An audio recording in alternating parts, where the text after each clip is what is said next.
Bharatiya Janata party की सरकार जम्मू कश्मीर में आते ही महाराजा हरि सिंह का कश्मीर फिर से आपके सामने होगा। ये कांग्रेस के लोग, ये नेशनल कॉन्फ्रेंस और ये पीडीपी के लोग, ये राजनीतिक पार्टी नहीं बल्कि प्राइवेट लिमिटेड कंपनियां हैं। 1990 के दशक कांग्रेस के पाप, नेशनल कॉन्फ्रेंस और पीडीपी के पाप की पराकाष्ठा को भी हमने देखा है। पूरी दुनिया ने देखा है कैसे कश्मीरी पंडितों के साथ बर्बर अत्याचार हुए थे। जम्मू कश्मीर की जनता तबाह होती थी, अभाव में ग्रसित थी, और ये लोग यहां के पैसे को लूट करके ऐशो आराम की जिंदगी यूरोप में और इंग्लैंड के अंदर व्यतीत करते थे। पाक अधिकृत कश्मीर भी फिर कश्मीर का ही पार्ट होने वाला है, जम्मू कश्मीर का ही भाग होने वाला है। क्या नहीं था हमारे जम्मू कश्मीर के पास? क्या नहीं था हमारे पास? मैं आप सबसे कहना चाहता हूं कि आज जम्मू कश्मीर के अंदर हम जब बात करते हैं तो सचमुच मुझे उन महान विभूतियों की याद आती है। महाराजा हरि सिंह जिन्होंने पहचान दिलाई थी। महाराजा हरि सिंह का शासन केवल यहीं तक नहीं था, और याद करिए भारतीय जनता पार्टी की सरकार जम्मू कश्मीर में आते ही महाराजा हरि सिंह का कश्मीर फिर से आपके सामने होगा। काबुल तक का शासन महाराजा हरि सिंह के पास था।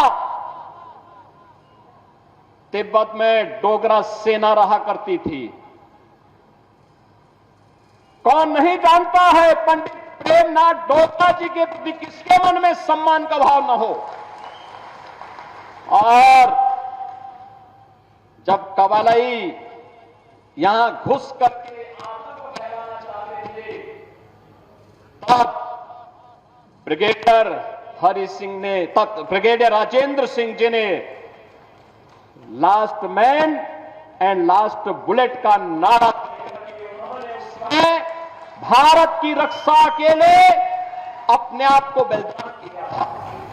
इतनी महान परंपरा, इतनी महान परंपरा जिसने अपने परिश्रम से, अपने पुरुषार्थ से जम्मू कश्मीर को धरती का स्वर्ग बनाया था, जिन्होंने अपने बलिदान से, अपने लहू से सींच करके इस धरती का स्वर्ग जम्मू कश्मीर को बनाया था, आज उसे मजहबी उन्माद का जो एक कोड़ है उसमें बदलने का पाप ये कांग्रेस, ये पीडीपी और नेशनल कॉन्फ्रेंस ने ही किया है। ये पाप करने वाले लोग जो देश के साथ गद्दारी कर रहे थे, देश के संसाधनों का उपभोग कर रहे थे, उनको सबक सिखाने का चुनाव है ये जम्मू कश्मीर विधानसभा का चुनाव। और इसी के लिए आज मैं आपके पास आया हूं। बहनों और भाइयों, परिवर्तन किस रूप में होता है? याद करिए करतारपुर कॉरिडोर के बारे में, गुरु नानक देव जी का कॉरिडोर बने, भारत की सिख परंपरा की गुरु परंपरा ने भारत के अंदर भक्ति से शक्ति की जिस यात्रा को आगे बढ़ाया था, गुरु नानक देव जी भक्ति के उस पराकाष्ठा का नाम था, तो गुरु गोविंद सिंह जी इस भक्ति से पनपी हुई शक्ति का एक तेज था। याद करिए, करतारपुर कॉरिडोर का निर्माण प्रधानमंत्री मोदी जी के द्वारा कराया गया। और यही नहीं, बाल दिवस की बात जब देश के अंदर होती थी, बाल दिवस की बात जब होती थी, तो बहनों और भाइयों, इन्होंने पंडित जवाहरलाल नेहरू का जन्मदिन बाल दिवस के रूप में कांग्रेस ने मनवा दिया।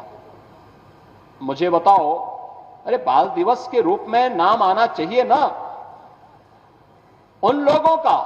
गुरु गोविंद सिंह जी के 4 साहबजादों ने, जिन्होंने सनातन धर्म के लिए, भारत के लिए सुरक्षा के लिए, भारत को विदेशी आक्रांताओं से मुक्त करने के लिए, गुलामी की बेड़ियों को तोड़ने के लिए जिन्होंने अपना बलिदान दिया था, बाल दिवस उनकी स्मृति में मनाया जाना चाहिए था। कांग्रेस ने कभी ध्यान नहीं दिया, लेकिन मोदी मोदी जी ने बाल दिवस की तिथि तय करके पूरे देश के अंदर 4-4 साहबजादों की स्मृति को जीवंत बनाने का काम किया। हम लोगों ने उत्तर प्रदेश में 2020 में बाल दिवस के कार्यक्रम को पूरे उत्साह के साथ करना प्रारंभ किया। उत्तर प्रदेश मुख्यमंत्री आवास में एक आयोजन होता है और वह आयोजन बाल दिवस का होता है, जिसमें गुरु गोविंद सिंह जी महाराज के 4-4 साहबजादों की स्मृति को हम समर्पित उस बाल दिवस के कार्यक्रम को हम आयोजित करते हैं। वहां पर अन्य सभी कार्यक्रमों को स्थगित कर दिया। आज मैं इसीलिए आपके पास आया हूं। एक कलहड़ का इतिहास, कलहड़ का कश्मीर किसने बर्बाद किया? देश के अंदर अपनी पौराणिक और वैदिक परंपरा को जीवित रखने वाला एक कश्मीर आज कांग्रेस ने, पीडीपी ने और और पिछले 5 वर्ष के अंदर बदलते हुए कश्मीर को, बदलते हुए जम्मू को आपने एक बार फिर से देखा। बहनों और भाइयों, आज के 5 वर्षों में जो बदलाव आपको देखने को मिला है, ये सचमुच एक नए भारत का नया जम्मू कश्मीर है, जो आज टूरिज्म स्टेट में होकर के टूरिज्म का एक बेहतरीन डेस्टिनेशन के रूप में देश और दुनिया को अपनी ओर आकर्षित करता है। याद करें, उनके समय में भारत के आन मान और शान के तिरंगा को फहराने के लिए हार लगानी पड़ती थी कांग्रेस के समय में या पीडीपी या फिर नेशनल कॉन्फ्रेंस के समय में।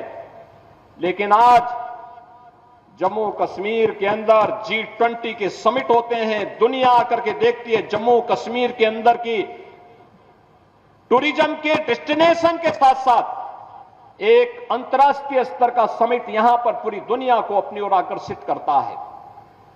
बहनों और भाइयों, एक लंबी परंपरा अमरनाथ की यात्रा इस बार हम देख रहे थे।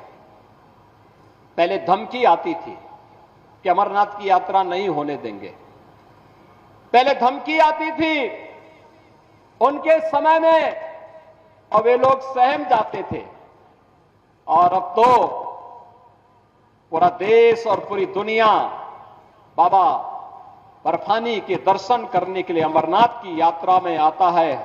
धूम धड़ाके के साथ आता है, धूम धड़ाके के साथ जम्मू कश्मीर की सुगंध को लेकर के पूरी दुनिया के अंदर पहुंचाने का काम करता है। माता वैष्णो देवी का दर्शन करने के लिए पूरा भारत आता है, पूरी दुनिया के सनातन हिंदू धर्मावलंबी आते हैं, पूरी श्रद्धा भाव के साथ यहां आते हैं।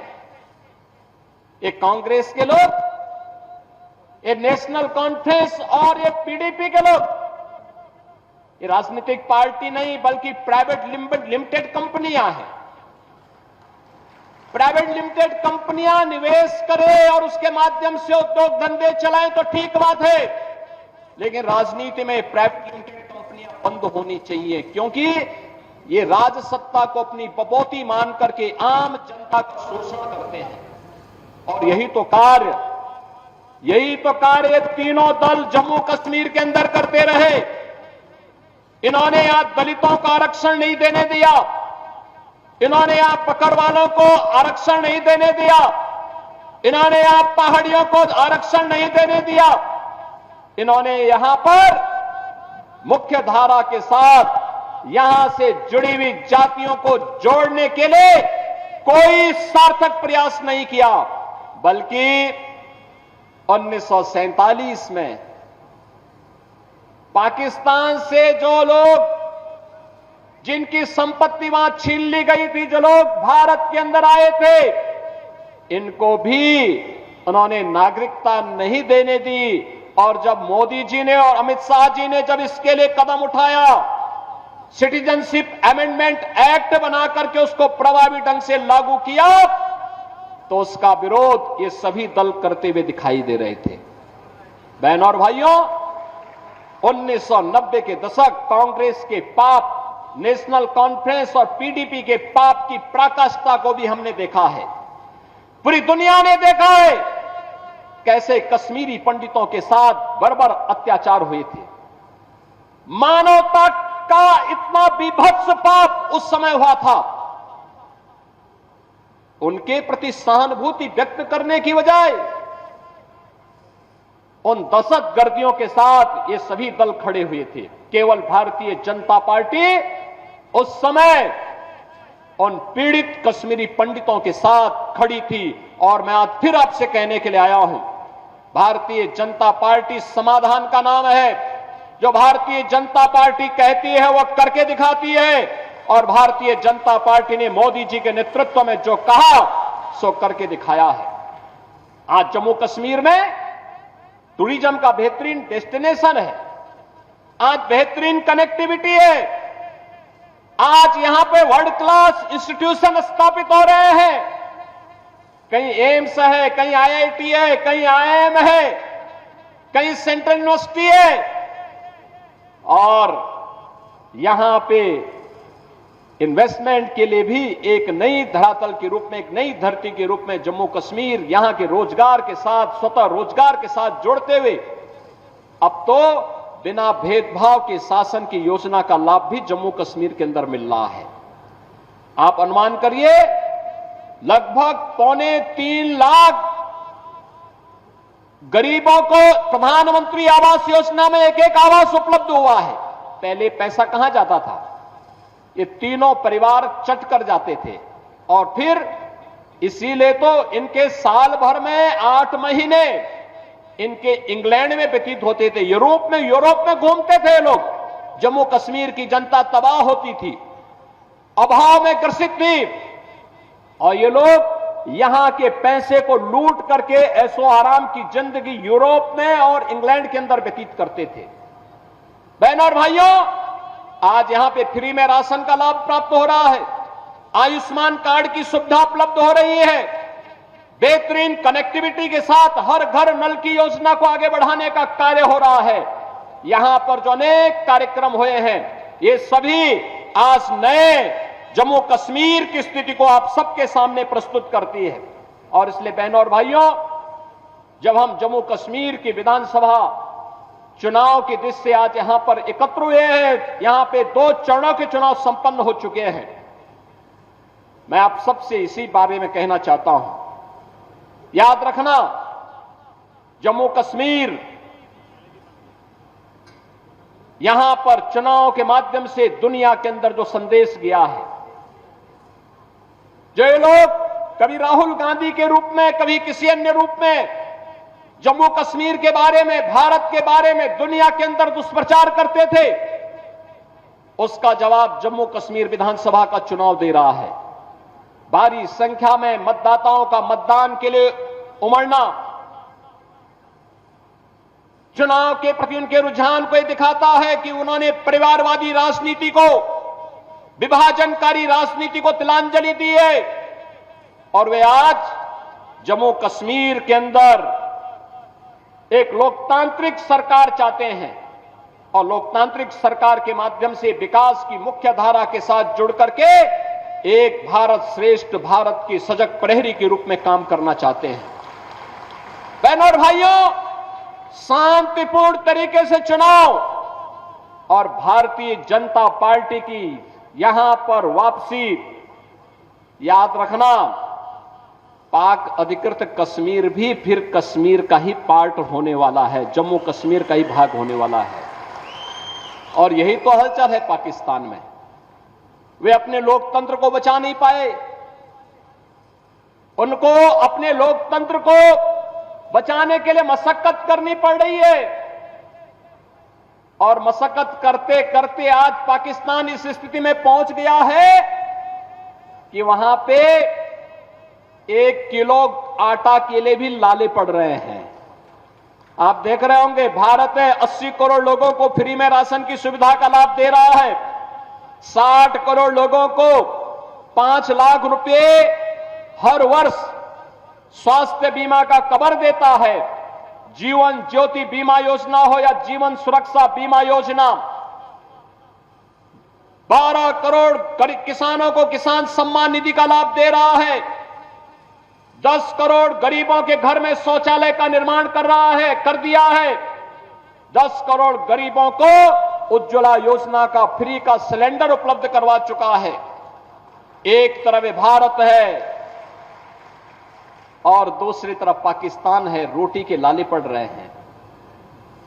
स्वाभाविक रूप से भिखमंगा पाकिस्तान आज अपने आप को नहीं संभाल पा रहा है। कहीं पर पाक अधिकृत कश्मीर उससे अलग होने की आवाज उठा रहा है, तो कह रहा है कि हमें भी तो अधिकार था जम्मू कश्मीर के चुनाव में भाग लेने का, और जम्मू कश्मीर के चुनाव के साथ पाक अधिकृत कश्मीर में भी, मुर्शिदाबाद में भी अगर चुनाव होता ना तो और अच्छा संदेश जाता। लेकिन संदेश आपको देना है इस चुनाव के माध्यम से। दूसरी तरफ बलूचिस्तान अलग से कह रहा है, वो कह रहा है कि पाकिस्तान से हमारी केमिस्ट्री तो मिलती ही नहीं है, हमारी केमिस्ट्री उससे मिलती ही नहीं है, क्योंकि पाकिस्तान तो मानवता का दुश्मन है, ये मानवता का एक कैंसर है। इस कैंसर से दुनिया को मुक्ति मिलनी ही चाहिए, और उस मुक्ति के लिए हम सब आपके पास आए हैं कहने के लिए। श्रेष्ठ उत्तराखंड पर खबरों से जुड़े रहने के लिए चैनल को सब्सक्राइब और लाइक करें, बेल आइकन दबाएं और देखते रहें श्रेष्ठ उत्तराखंड।